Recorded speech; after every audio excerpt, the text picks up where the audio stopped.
मेरे मसीह परिवारों को हमारे यूट्यूब चैनल में स्वागत है और सबों को जय मसीह की।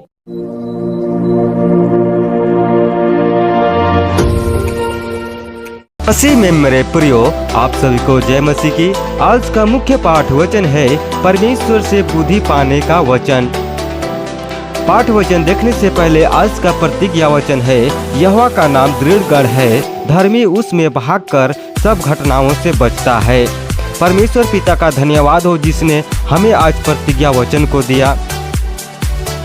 मसीह में मेरे प्रियो, बुद्धि एक मानसिक शक्ति है जो हमें किसी विषय के बारे में सही निर्णय लेने की मानसिक क्षमता को बढ़ाती है, जिससे हम भले और बुरे के बीच के अंतर को जान सकते हैं। इसलिए परमेश्वर की वचन को समझने के लिए बुद्धि का होना बहुत जरूरी है।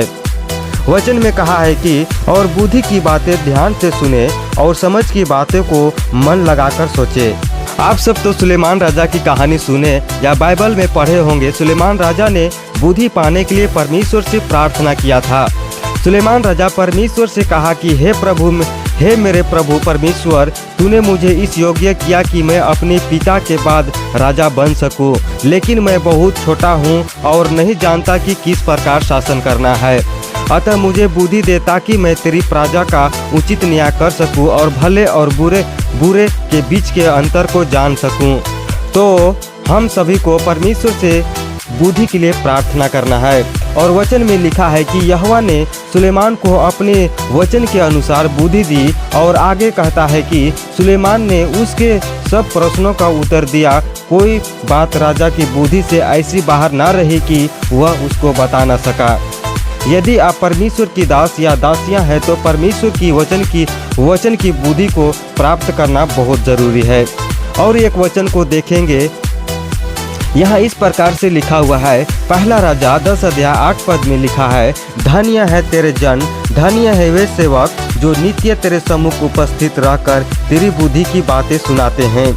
इसका कहने का मतलब है, महान है तेरे लोग और महान है वे तेरे याजक जो हर दिन हर समय तेरे आगे उपस्थित होकर तेरी बुद्धि की बातें सुनाते एवं समझाते हैं।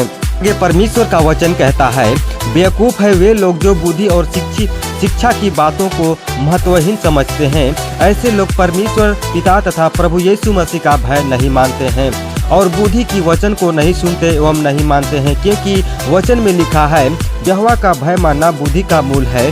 बुद्धि और शिक्षा को मूल ही लोग तुच्छ जानते हैं।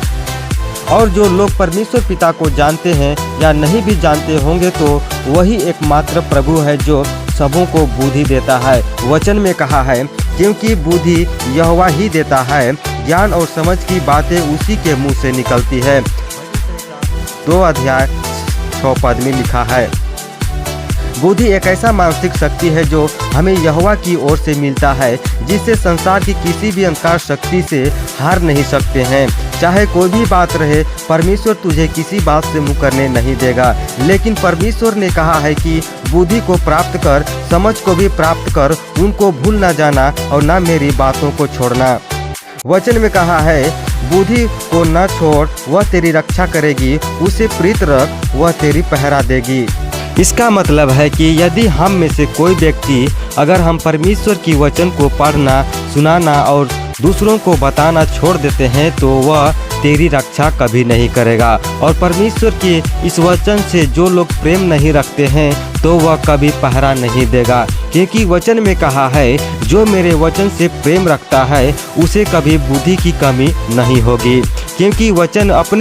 क्योंकि अपने इस वचन में कहा है कि मैं तुझे ऐसा बोल और बुद्धि दूंगा कि तुम्हारे सब विरोधी सामना या खंडन नहीं कर सकते हैं। लूका 21 अध्याय 15 पद में लिखा गया है। God bless you. परमेश्वर से जुड़ी ऐसी बातों को जानने के लिए strong of Jesus ministry channel